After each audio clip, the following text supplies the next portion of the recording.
Hello, je vous retrouve pour une toute nouvelle vidéo et peut-être un peu spéciale, c'est que cette année j'avais très envie de faire une petite série où je documente ma vie, notamment parce que c'est une année en quelque sorte un peu sabbatique et je voulais absolument pouvoir garder des souvenirs de cette année et aussi je voulais partager un peu cette période un peu de flottement, de doute et d'indécision. Lorsque tu finis tes études, tu te dis mais en fait qu'est-ce que je fais, notamment les études artistiques, parce qu'il faut savoir qu'après les études artistiques, il y a vraiment un gros flou des anciens étudiants et étudiantes où on sait pas trop où ils vont, ce qu'ils font. Et moi ça m'a généré un peu d'angoisse de pas savoir justement comment ça se passe après, et je me suis dit que ça pouvait être intéressant de documenter tout ça pour toutes ces personnes qui se retrouvent un peu dans le même cas que moi. Et avant tout, je pense que j'ai peut-être posé un tout petit peu un petit contexte pour que ce soit plus compréhensible. En gros, j'ai fait une année, pas du tout, 3 ans, en fait c'est un peu une licence à l'école Estienne, et j'ai fait un DENMAD Imagination qui est en gros illustration. Et après cette licence, je voulais de base postuler pour un master. J'avais postulé pour 2 masters, qui sont les Arts Déco de Paris et les Arts Déco de Strasbourg. Je les ai pas eus. Ça a été très dur au début d'accepter ça, alors que bien évidemment en fait c'est en quelque sorte normal parce que ces masters prennent 2 personnes pour Paris, Strasbourg un peu plus, enfin bref. Et où je vais avec ça. Et oui, et donc cette année en fait je vais pouvoir faire des stages normalement, si les gens me répondent et qu'ils acceptent de me recevoir parmi eux. Mais oui, en gros, officiellement, je suis un peu encore étudiante à l'école Estienne, mais j'y mets pas un pied. Et j'ai 2 mois de stage à remplir minimum.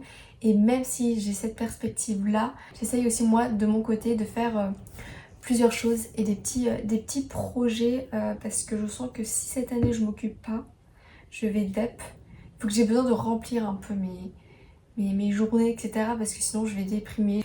Et j'ai beaucoup de peur concernant cette année. Et justement, j'ai essayé un peu d'y réfléchir cet été et qu'est-ce que je pouvais mettre en place en fait justement pour m'éviter de mal vivre cette année. Donc déjà, première chose que je voulais absolument faire, c'est de continuer encore à créer et toujours me mettre dans une position de pratique presque constante du dessin. Et pour ça, je me suis dit, au tout début, que j'aimerais beaucoup faire un fanzine par mois. Après, j'y réfléchi un peu plus concrètement et je me suis dit, ça va être beaucoup trop compliqué. Peut-être pas en faire un par mois, mais j'aimerais bien peut-être en faire 6 cette année. Je sais pas si c'est trop ou pas. Je me laisse quand même la possibilité de revoir le chiffre à la baisse ou à la hausse, ce serait pourquoi pas. Et donc là, on est en septembre. Je me suis dit que milieu octobre, fin octobre, milieu fin, j'ai un espèce de petit projet qui commence un peu à se mettre en place en collab avec une autre personne. Et ce qui fait que je me suis dit que j'ai un peu jusqu'à cette période-là pour commencer et finir un fanzine. J'ai commencé. Bon, je vais pas en parler tout de suite, mais en gros, j'ai ça. Il y a également, je vous fais complètement un brainstorming, hein, vraiment. J'aimerais participer au concours d'Angoulême de la BD. Date limite, c'est 2 novembre, donc il faudrait que mes planches soient finies avant le petit projet de mi-fin octobre. Et aussi, justement, reprendre les vidéos et me remettre plus sérieusement au tatouage, passer ma formation d'hygiène tatouage et me trouver un stage. Je touche du bois que j'en trouve un parce que là j'en ai marre de démarcher les gens et qui me veulent pas ou qui ne répondent pas. Vraiment, c'est super compliqué. Et puis le milieu du tatouage, c'est un milieu que je connais pas du tout, donc je sais pas trop comment m'y prendre et comment ça se passe. Donc à voir tout ça. Et qu'est-ce que je voulais dire d'autre aussi? Bah pour l'instant, je sais plus trop ce que je voulais dire d'autre. Je pense avoir dit à peu près l'essentiel. Ah oui, je voulais vraiment me faire un petit générique pour cette série de vidéos. Sauf que pour plein de raisons, j'ai pas eu le temps et surtout, il y a un truc qui dépendait pas de moi et qui m'empêchait de pouvoir le préparer. Et sauf que, à un moment donné, c'est que j'ai quand même envie de commencer à filmer et je vais pas attendre de faire un générique parce que sinon, ça va prendre trop de temps et je vais peut-être commencer à filmer en octobre et c'est pas l'objectif. Donc j'ai peut-être un peu cette idée en tête. Surtout c'est que moi ce que j'adore c'est vraiment le générique de pyjama, du pyjama chaud. Sauf que je ne sais ni jouer d'un instrument ni chanter, donc je me dis que ça va un peu compliquer les choses. Bref, j'y réfléchis. Peut-être que ça se fera pas, peut-être que ça se fera, je ne sais pas. Et par contre, je sais absolument pas en termes de fréquence. J'aimerais bien en faire une par mois au minimum, à voir si j'en fais plus. pareil, je veux quand même avoir des objectifs, ça fait très... ah, j'aime pas ça, mais ça fait très start-upper entrepreneur, là, mes trucs d'objectifs et de choses à mettre en place, etc. Et je veux pas que ça en ait trop l'air, dans le sens où en fait je le fais plus dans une perspective de pas déprimer et d'angoisser en fait, plus que dans un objectif de vouloir absolument réussir ou que cela m'amène à autre chose et que ça m'ouvre des portes. Alors bien évidemment, je vais pas refuser si c'est le cas, mais oui, dans le sens où en fait moi je sais que quand je fais des choses et quand je suis un peu dans une dynamique de créer des choses et de m'occuper, ça va tellement mieux en fait. Donc c'est plus dans cette perspective là et je veux pas que ce soit trop angoissant ou que sais-je, ou en tout cas de véhiculer un message de faire plus et etc. Donc c'est pour ça que certes j'ai des envies mais j'essaie de pas trop les voir à la hausse, à me mettre comment dire, une régularité par exemple sur YouTube beaucoup trop exigeante, notamment parce qu'en fait c'est aussi quelque chose que j'appréhende encore la vidéo et j'ai pas encore un peu ce réflexe, donc ça va venir je l'espère petit à petit, mais voilà, donc tout ça pour vous dire que je vais essayer de faire une vidéo au minimum par mois.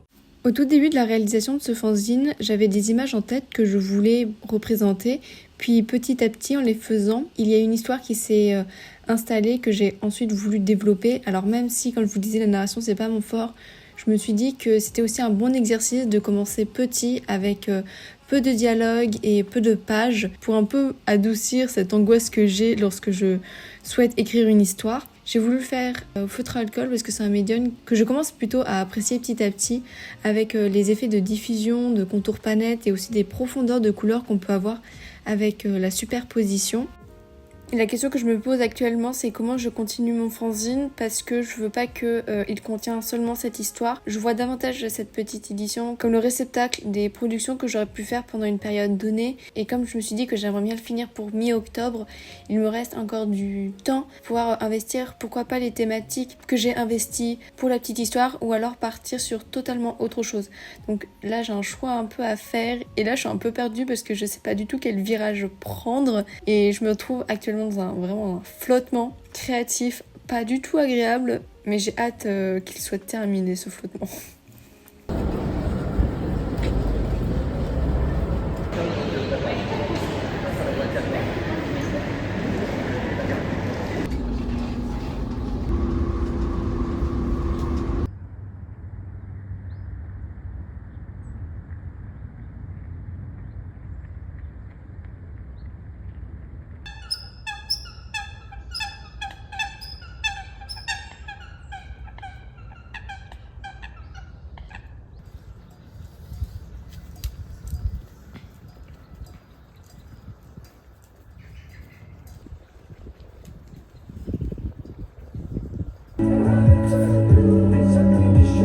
Ah non, non, non. Bah oui.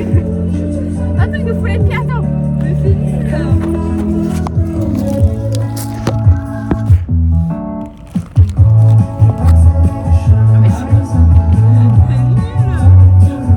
Attends, mais pas ça gros. On va par là. Oui, 1, 2, 3.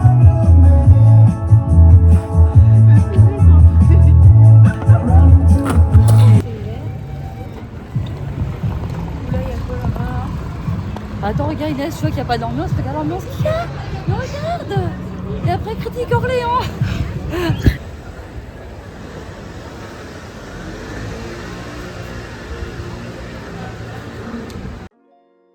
L'étape de la composition est aussi une étape qui me prend énormément de temps parce que certes il y a la mise en place des images, mais aussi ce qui me prend le plus de temps c'est le texte, parce que vraiment je le replace peut-être pas mot par mot mais en tout cas ligne par ligne, donc ça prend un temps fou. Mais c'est aussi une étape que j'aime, même si je reste dans ma zone de confort. Il faudrait quand même que je tente pour les prochains fanzines à proposer une composition un peu plus originale, mais ça prend vraiment plus de temps. Et là c'est vrai que pour le temps que je me suis allouée pour ce fanzine, il aurait été complexe en tout cas de proposer quelque chose d'un peu plus créatif.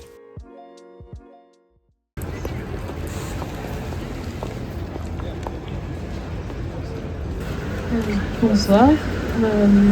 Alors moi j'ai fait un DMA illustration à Renoir, à Auguste Renoir, mais maintenant ça n'existe plus, ça s'appelle un DM Mag, que ça n'a pas trop bougé, mais du coup je pense que l'écriture de l'histoire, c'était un peu dur pour le coup, j'ai fait 2 versions, que je leur ai proposé. Je crois que c'est même pas je crois, c'est même sûr, c'est la 8e fois que je tourne cette séquence, tant j'arrive pas à avoir des propos clairs dans ce que je dis, donc j'ai tenté d'écrire des petites notes en espérant que ce soit plus compréhensible. J'avais envie de vous parler d'un sujet qui me taraude beaucoup et qui aussi occupe pas mal de sujets de discussion que je peux avoir avec les amis ou avec les gens que je rencontre. Et comment les artistes parviennent à se rémunérer. En parlant justement avec une amie, elle m'a fait lire un post de Salomé Laoche qui je trouve touche vraiment quelque chose vrai en fait. Et vraiment ce que je vais vous dire en termes de propos, c'est que je reprends un peu totalement son post. Elle décrivait cet espace un peu d'entre-deux nébuleux. Quant au mode de vie des personnes et de la manière de se rémunérer, moi-même j'ai pu en fait avoir cette même sensation lorsque je pouvais rencontrer des gens qui évoluent un peu dans le même milieu que moi et qui, lorsque je leur parlais un peu de ça, et qui me disaient que, je sais pas, ils travaillaient dans des bibliothèques associatives ou alors en épicerie, qui participaient à des chantiers participatifs, enfin que des activités qui moi me semblent, enfin j'ai un peu un doute quand même en termes de rémunération et si ces activités permettent à la personne de vivre de manière convenable en fait avec un minimum. Je pars vraiment sur un minimum.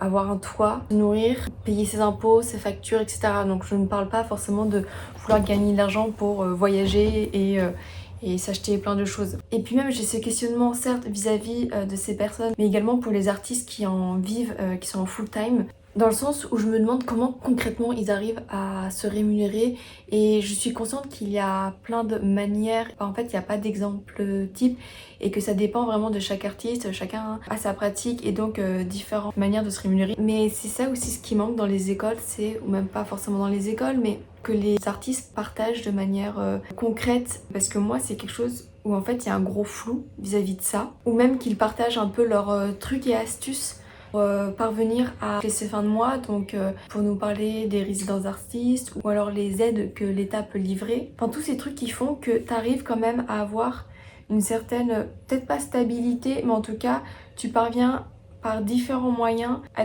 dégager un salaire minimum qui te permet de vivre. Et c'est vrai que forcément l'argent c'est quelque chose qui, déjà c'est tabou, question de l'argent, mais je trouve d'autant plus dans le milieu artistique car certaines personnes pensent que ça salit entre guillemets ton art qui devient impur dès qu'il y a un peu une démarche capitaliste, mais en même temps en fait on est dans un monde capitaliste et même si je suis pas complètement, même voire pas du tout alignée avec ces valeurs etc, en fait côté on n'a pas trop le choix, enfin certaines personnes me disent qu'on a toujours le choix, mais bon, j'ai pas très envie de rentrer dans ce débat, mais si on souhaite professionnaliser avec cette pratique, il y a certes un code qu'on doit respecter et que du coup il faut quand même penser lorsque tu crées, malheureusement, comment tu pourrais parvenir à monétiser ce que tu fais. Enfin, c'est pas clair ce que je dis, je sais pas si certaines personnes vont comprendre ce que j'essaye de dire et j'ai l'impression de parler en mots-clés et de popper comme ça des questionnements et que je parviens pas vraiment à faire de lien entre tout ça. Mais j'avais juste envie de partager ça avec vous, donc voilà. Dans l'introduction, je disais qu'à côté de la réalisation de mon fanzine, j'essaie de participer aussi au concours d'Angoulême. Et il y a 2 jours, j'ai tenté de faire des recherches graphiques. Ouais, j'y ai passé la journée, je crois, à faire des tests et j'ai pas fait grand chose en fait avec du recul. Dans le sens où tout prend du temps, c'est fou à quel point chaque petite chose prend du temps à être fait. Et c'est peut-être qu'en fin de journée que j'ai commencé à me dire que je peux creuser cette piste et de me dire peut-être que j'ai trouvé quelque chose qui peut me convenir. Mais c'est ça aussi qui est un peu frustrant, c'est que en fait je continue à apprendre comment je fonctionne, même si j'arrive quand même à déterminer certains points. Je sais pas trop encore quelle est pour moi ma manière de procéder artistiquement parlant, par quoi je commence, etc. Ce qui fait que je n'arrête pas de faire des allers-retours entre des tests graphiques, crayonnés, des tentatives d'ancrage, pour ensuite retourner sur des tests graphiques, enfin bref. Et ce qui fait que je perds énormément de temps. Quand je dis perdre du temps, c'est pas forcément une perte de temps parce qu'en fait j'apprends et de toute façon c'est en passant par ces étapes que petit à petit un certain procédé va s'installer. Même si je pense que lorsque j'aurai trouvé ce procédé, Il faudrait que je parvienne également à ne pas le répéter sans cesse et à savoir aussi tester de nouvelles choses et à sortir de ma zone de confort. Je pense que c'est quand même essentiel. Donc voilà, et là je suis en train de un peu de finaliser mon fanzine. Je sens que ça va être encore quand même très long. Je pense pas reprendre les crayons pour pouvoir créer de nouvelles images parce que déjà premièrement mes feutres ne marchent plus et j'ai pas prévu d'aller acheter des nouveaux feutres par grosse flemme. Ce qui fait que là, je m'occupe essentiellement de la mise en page et un peu de l'écrit. Et comme je le disais pour Angoulême, je pense quand même avoir mes 3 planches crayonnées et je suis en train de réfléchir sur quelle couleur je pourrais mettre par-ci, par-là. Parce que j'avais tendance, les années précédentes ou même dans mon travail en général, c'est d'avoir une idée quand même assez précise de ce que je veux en termes de dessin. Mais c'est vrai que tout ce qui est mise en couleur, j'y pense pas avant de faire la production finale. Alors certes, j'ai des gammes colorées dans ma tête, etc. Mais je réfléchis pas avant au placement de telle couleur. Et ce qui m'amène à devoir souvent recommencer parce qu'en fait je me rends compte que quand je fais l'original, en fait ça marche pas. Et c'est très frustrant. Donc là, j'essaye de mettre des ambiances colorées dans certains endroits pour m'éviter de devoir refaire l'original. Donc tout ça, en fait, toutes ces étapes de croquis, de recherche de couleurs, je fais vraiment ça par iPad. Je dessine principalement au traditionnel. Mais tout ce qui est un peu recherche et croquis, c'est vrai que l'iPad, ça me fait gagner du temps. Enfin, je trouve que c'est tellement pratique pour tellement de choses.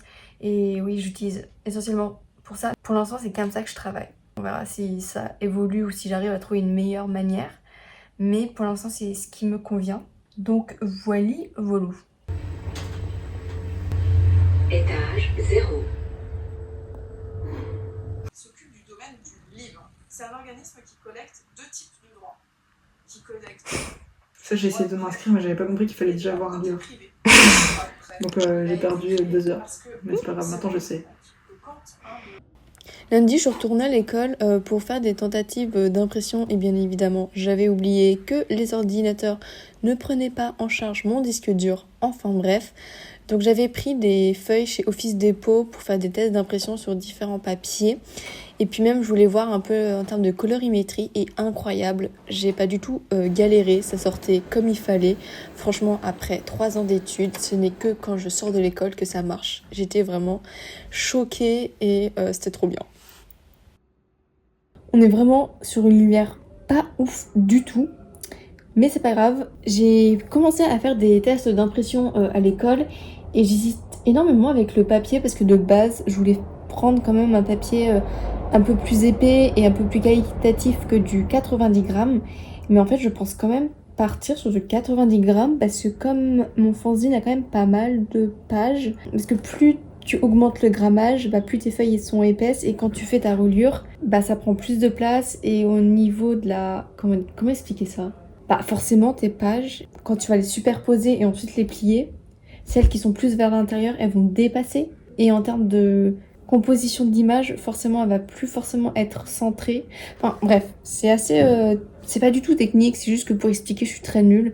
Et pour la couverture, par contre, je pense acheter des grandes feuilles colorées directement et ensuite je vais faire quelque chose de très simple, coloré et faire une petite figure, une découpe d'une forme, je sais pas trop encore quelle forme, mais je pense vouloir proposer différentes formes selon les fanzines. Donc ça sera un peu des fanzines avec couverture unique ou alors décliner quelques petites formes sur différentes couvertures. Et aussi je voulais revenir sur un point, je me rends compte là, c'est que j'ai énormément du mal à communiquer entre de gros guillemets sur Instagram notamment parce que c'est là où c'est le seul réseau social que j'utilise hormis YouTube. J'ai un peu du mal à communiquer sur ce projet ou même sur d'autres projets comme en fait les vidéos parce que je me sens totalement vulnérable. Alors c'est qu'un fanzine, c'est rien, c'est pas grand chose et ça peut paraître con parce que je partage d'autres illustrations sur mon Insta mais c'est entre guillemets juste des images donc j'ai plus de facilité à les poster. Mais alors, concernant mon fanzine, me dire que... En fait, j'ai trop peur que si des personnes l'achètent, soient déçues. Cette sensation de tromper les gens qui sont sur les réseaux et de leur faire croire que je suis en capacité de leur proposer un projet éditorial qualitatif. Mais moi, je suis pas sûre. Alors là, ça vend pas du tout mon fanzine, ce que je suis en train de dire. Mais soyons vrais, comme disent les youtubeurs, faisons part de nos doutes et de nos angoisses.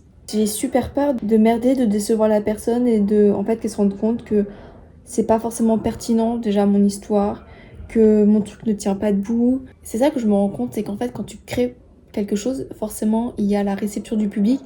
Et jusqu'à aujourd'hui, la réception du public, c'était moi et les profs, et ça allait les profs. J'avais pas forcément peur de leur retour. Mais quand c'est un public autre, je ne sais pas comment la personne va réceptionner ce que j'ai produit, parce que forcément ça peut différer de moi, ma vision de mon travail. Et en fait, il faut que j'arrive à me détacher de ça et de me dire que chacun a une perception différente de ce que tu peux produire, et c'est ok. Mais je me fais violence. Je me dis, il faut bien commencer quelque part. Je fais de mon mieux, c'est ce que je me dis. Et je me dis que plus je pratique, entre guillemets, ça ne peut que, normalement, aller mieux. Ces types sont meilleurs. Oh putain, l'humiliation, il est en chaussettes attaché à l'arrière, il s'est chié dessus. Que les flics, croyez-moi. De haut. En fait, Armen, c'est un peu l'anti-youtubeur. Il fait tout l'opposé des créateurs de contenu qui partent à l'aventure. Il ne filme pas. Vraiment, je voudrais que l'on active le mode gousi. La France est en ce moment dans un mode d'ouverture. C'est un petit... Bon, je pense parler un peu avec le nez bouché, avec le nez pris, parce que c'est bien le cas. Là, je sens que... Voilà, je vais essayer de pas trop renifler, mais vous vous souvenez qu'au début de la vidéo, je disais... J'aimerais bien, j'ai comme envie, comme objectif de faire 6 fanzines et une vidéo par mois, etc. Bon alors, faut savoir que hier soir, j'ai fini toute j'allais dire la mise en page, pas du tout, la reliure de mon fanzine. Et là, je me suis dit, mais en fait, plus jamais je fais ça, c'est terrible. Alors, je me dis que faire 6 fanzines cette année, en fait, je me suis dit qu'il faut plus que je procède de cette manière. En tout cas, ce que j'ai appris vraiment, c'est soit... La première leçon que j'ai apprise, c'est soit je fais massicoter ce que j'ai imprimé par quelqu'un, par l'école, mais ça m'étonnerait que je puisse me pointer et tenter de faire massicoter mes feuilles. Ou alors c'est que je passe par un fournisseur, parce qu'en fait je me rends compte que c'est juste pas possible avec mon petit cutter ou mon petit X-Acto de faire mes découpes moi-même. C'est juste pas précis, en tout cas j'ai fait de mon mieux. Du coup je pense directement passer par un fournisseur, et surtout c'est que même si tu veux faire un truc chez toi, en fait je pense que c'est possible, mais avec beaucoup moins de feuilles. Je pense que là on peut avoir un rendu plus propre, et surtout ne fais pas d'économie sur tes lames, clairement, parce qu'au début j'étais quand même à pas trop utiliser, à changer mes lames parce que j'en ai plus beaucoup, et en fait faut changer énormément parce que sinon c'est encore pire. Donc ça, premier truc que j'ai appris. Deuxième truc, déjà, je me l'étais dit après le diplôme, et là je me le redis, c'est le texte. Le texte, moi j'écris tout à la main, et ensuite même je fais mes bulles, etc. Ensuite je scanne, et après je compose tout ça sur Photoshop, sauf que c'est trop galère, ça me prend trop de temps. J'imagine que vous avez un peu pu voir dans les accélérés de mise en page, c'est que je fais vraiment mon texte à la sélection avec le lasso, etc. C'est juste une galère pas possible, et surtout à l'impression, c'est que en fait c'est pas forcément aussi net, aussi contrasté. Du coup je dois repasser derrière au crayon de papier. Soit je passe par un traitement de texte, ou alors c'est que j'automatise, je pense que je peux dire ça, mon écriture, ou je l'écris pas au crayon de papier, mais en fait au stylo noir. Parce que d'ailleurs oui, le crayon de papier, quand tu scannes avec le texte, je trouve pas que ça donne un rendu incroyable. Alors je sais pas si c'est l'impression, l'imprimante, ou alors c'est vraiment le crayon de papier, parce que sur le diplôme c'était beaucoup, le rendu était mieux, mais je pense quand même tout de même passer soit au crayon ou soit au traitement de texte. Ensuite Inès, prends le temps de faire tes images. Toujours, en fait, je me retrouve toujours à me dire les mêmes choses. Pareil pour mon diplôme, c'est qu'en fait je fais, puis après je me rends compte que ça va pas, et je recommence sans cesse mes trucs, et c'est juste pas possible. La perte de temps que je peux avoir à refaire tout le temps mes images. Alors, ce que je disais, effectivement, je vais peut-être pas faire autant de fanzines, je sais pas, j'avais ça comme objectif, mais ça évolue avec le temps, je pense. Et c'est ok, c'est ok, c'est pas grave. Je pense que c'est à peu près les points principaux que je voulais aborder. Oui, j'ai fini aussi mes planches d'Angoulême. J'avais dit que j'allais filmer peut-être le process, mais absolument pas. Après, je me dis toujours des plans de moi, parce que en fait, les plans de ma vidéo, c'est moi assis sur mon bureau, ou moi avec mon petit crayon. Donc, je me suis dit que c'était peut-être pas le plus pertinent. Mais, les voici. Alors, je pense peut-être plutôt les mettre... En fait, faire des inserts que je les ai scannés, etc. Donc je pense que je les mettrai à côté. Pareil, là j'ai appris des trucs. En fait non, ça va là. Ça va, j'ai pas trop galéré, parce que je me rends compte qu'en fait c'est super utile de faire pour réfléchir au placement des couleurs avant, parce que pour le coup j'ai pas dû refaire mes planches et ça je crois que c'est la première fois que ça m'arrive. Et le fanzine, enfin je vais vous montrer parce que du coup je les ai mis sous, j'allais dire sous presse, pas du tout, sous plusieurs livres. Donc pour la couverture comme je vous disais c'est que j'ai pris des feuilles un peu plus épaisses et fait des formes. Donc là j'ai pas encore coupé les fils mais j'ai pris des feuilles différentes et j'ai proposé des formes aussi différentes. Et comme je vous disais, du coup j'en ai 9 je crois. Voilà. Ah oui aussi, c'est que en fait je vais aussi passer par un fournisseur parce que ça va produire beaucoup moins de gâchis en termes de papier. Parce que là en fait oui, c'est ça.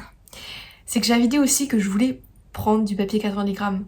Que nenni, j'ai pris un papier 100 grammes et glacé. Je trouvais que c'était quand même un peu plus pro entre guillemets ou un peu plus, ça faisait une finition un peu plus jolie quand même sur l'édition. Donc déjà j'ai pris ça, une ramette de feuilles que je suis allée acheter au Fils Dépôt. Et oui, et du coup bah en fait quand tu fais ton impression toi-même ou même ta mise en page, enfin bref tout, tu t'es amené quand même à gâcher pas mal de papier parce que en fait tout ne se passe pas comme prévu, comme bah, forcément il y a un truc que ça marche pas et t'es obligé à jeter. Et moi je déteste ça. Donc déjà passer par un fournisseur pour éviter ça. Et en fait ce que je vous disais pour la découpe c'est que normalement vous savez quand vous feuilletez un livre, genre vous pouvez faire ça assez facilement. Alors, moi on peut le faire mais difficilement parce que bah, des fois mes découpes elles sont pas toutes calées en fait. Et voilà, je pense que je vais conclure cette première petite vidéo ici. Et en octobre, comme je vous disais, il y a un stage que je commence mi-octobre, donc ça je suis trop contente. Et la semaine prochaine, je passe ma formation hygiène et salubrité pour le tatouage. Je disais que j'étais trop contente, pas forcément la formation, parce que quand même c'est 3 jours de 9h à 17h. Je sais pas si ça va être très fun, mais en fait c'est que tatouer ça me manque. Et bah voilà, j'espère que la vidéo vous a plu. Il fait très très beau aujourd'hui.